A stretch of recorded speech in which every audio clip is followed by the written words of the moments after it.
Hello दोस्तों, आपका हमारे चैनल पर स्वागत है। अगर आप हमारे चैनल पर पहली बार आए हैं तो प्लीज़ हमारे चैनल को सब्सक्राइब करें और वीडियो को लाइक और शेयर ज़रूर कीजिएगा। आज मैं आपके लिए फिर से एक नई वीडियो लेकर आई हूँ। पिछली वीडियो में हमने इसके बैक को स्टिच करना सीखा था। इस वीडियो में मैं आपको इसके फ्रंट को स्टिच करना बताऊँगी। ये हमारा फ्रंट हुक वाला ब्लाउज़ बनेगा, इसीलिए सबसे पहले हमने फ्रंट पार्ट को सेंटर में से कट कर लिया है। फ्रंट में से कट करने के बाद सबसे पहले हमें जो हमने इसमें से साइड्स में जॉइंट लगेगा उस जॉइंट को हम स्टिच करेंगे। इस तरीके से हमें दोनों साइड में जॉइंट को स्टिच कर लेना है।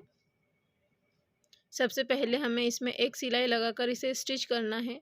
इसके बाद इसे हमें इस तरह से पलटते हुए ऊपर की तरफ एक दबाते हुए सिलाई लगानी है। इस तरीके से हम इसमें एक दबाते हुए सिलाई लगा लेंगे। इसी तरीके से हमें दूसरे वाले पार्ट में भी जॉइंट को बनाकर तैयार करना है। ये हमने अपने दोनों जॉइंट्स को बनाकर तैयार कर लिया है। इसके बाद में हम इसके नेक की फिनिशिंग करेंगे। नेक की फिनिशिंग करने के लिए हमने फ्रंट पार्ट के अस्तर के फैब्रिक को लिया हुआ है। सबसे पहले इसमें हमें हमारा जो नेक की ब्रॉडनेस है उसकी मार्किंग करनी है। 2.5 इंच पर हम इसकी मार्किंग करेंगे। हमें अपने दोनों साइड्स में मार्किंग कर लेनी है। इसके बाद में हमें हमारा मेन पार्ट लेना है और उसे हमें सीधा रखना है। उसके ऊपर हमें इस तरीके से अस्तर को जमाते हुए रखना है। इसके बाद में हम इसे पिनअप कर लेंगे ताकि हमारा ये इधर उधर खिसके ना। इस तरीके से नेक के राउंड में हमें पिनअप करना है और नीचे वाली साइड में भी हमें 2-3 पिन्स लगा लेनी है। इस तरीके से नीचे बॉटम पार्ट पर भी हम पिनअप कर लेंगे।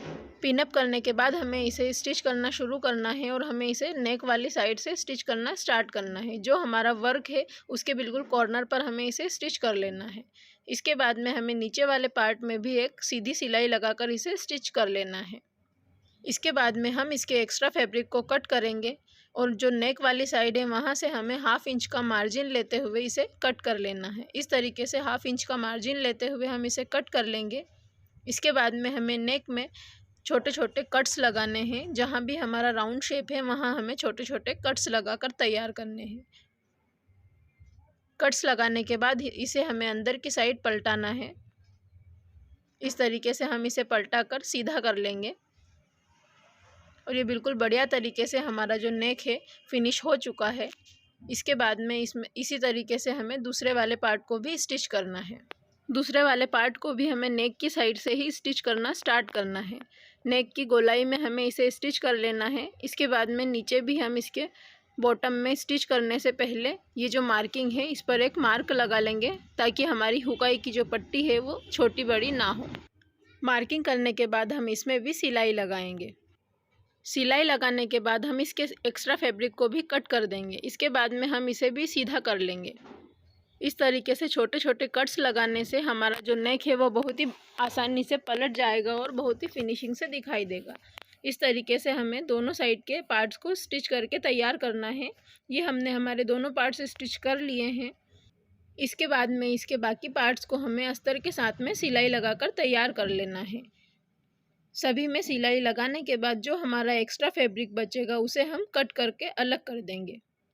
इस तरीके से हमें स्टिच करना है और दोनों पार्ट्स को हमें स्टिच कर बाकी के एक्स्ट्रा फैब्रिक को कट करके हटा देंगे। इस तरीके से हमें बाकी के सभी एक्स्ट्रा फैब्रिक को कट कर लेना है। ये हमने हमारे दोनों फ्रंट पार्ट को तैयार कर लिया है। इसके बाद में अब हमें इसमें टक्स की मार्किंग करनी है। इसे हमें प्रिंसेस कट पर बनाना है। हमने इसकी प्रिंसेस कट की मार्किंग कर ली थी। अब हमें इसे इस तरीके से स्टिच कर लेना है। प्रिंसेस कट के शेप में हम इसे स्टिच करेंगे।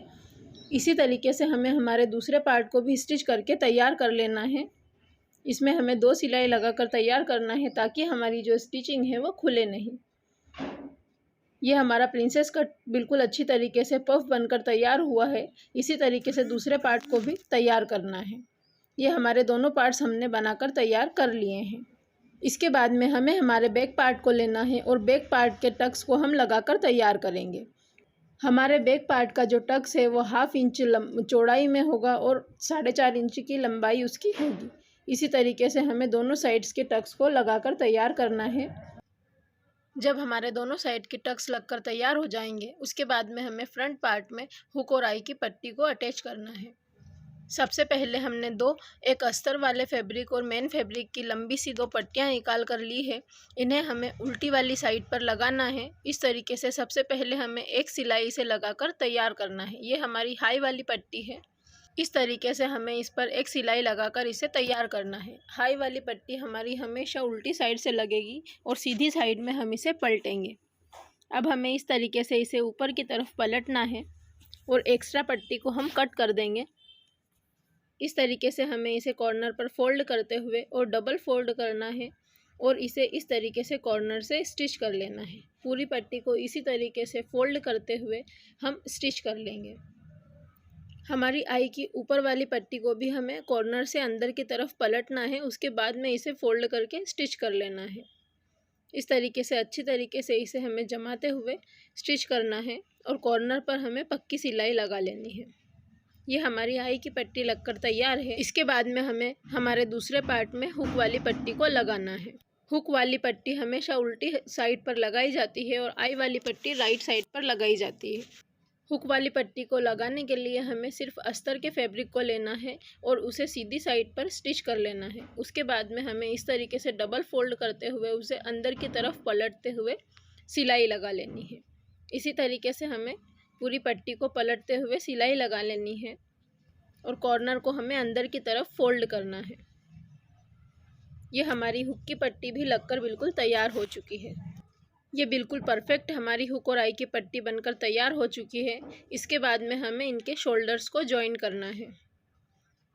अब हमें बैक पार्ट को लेना है। इसके बाद में हमें एक फ्रंट पार्ट को इस तरीके से रखते हुए शोल्डर्स को जॉइन कर लेना है। शोल्डर्स को जॉइन करने के बाद हम इसकी स्लीव्स को जॉइन करेंगे। स्लीव्स को जॉइन करने से पहले हमें हमेशा यह ध्यान रखना है कि जो हमारी फ्रंट वाली कटिंग है वो फ्रंट साइड में ही आनी चाहिए। स्लीव्स को हमें हमेशा सेंटर में से ही स्टिच करना स्टार्ट करना है। इसी तरीके से हमें अपनी पूरी स्लीव्स को स्टिच कर लेना है और गोलाई में हमें इसे स्टिच करना है। इसी तरीके से हमारी स्लीव को हम दूसरी साइड से भी स्टिच कर लेंगे।